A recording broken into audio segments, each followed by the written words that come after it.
स्वाती यादव. स्वाती यादव. यादव ताई मॅडम आलेल्या. नाव गाव कोणतं? पुणे. पुण्यात कुठं? कात्रज. कात्रजून. काय त्रास होता तुम्हाला? मायग्रेनचा. किती वर्षापासून? 5 वर्ष. आता तुम्ही आमच्याकडे आले, तुम्हाला कसं वाटतं विदाउट मेडिसिन?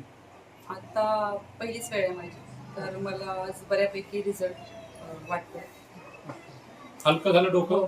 हलकं झालं म्हणजे वात कमी झाला. आपल्याला वातच कमी करायचा असतो. डोक्यात वात गेला म्हणजे मायग्रेन, डोक्यात वात गेला म्हणजे चिडचिडपणा, स्ट्रेस पण होतो.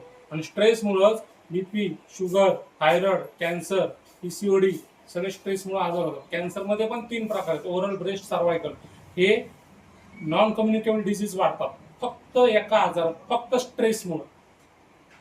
त्याच्यामुळे पहिल्याचा काळ होता communicable disease, transfer from one person to another, म्हणजे देवी, sir, smallpox, chickenpox हे होते ते जास्त होते. पण गव्हर्नमेंटच्या लसीकरण करून आज आढळतो का एखादा पोलिओचा पर्सन? देवी झालेली दिसते का? नाही.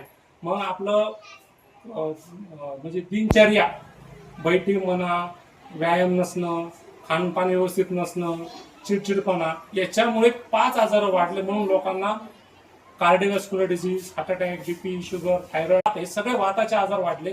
असंच मला या मॅडमच्या माध्यमातून बोलायचंय. 100 वर्षापर्यंत जेवढं आयु आहे त्यांनी सगळ्यांनी नस्य करायला पाहिजे, कारण शास्त्रात दिलेलं आहे.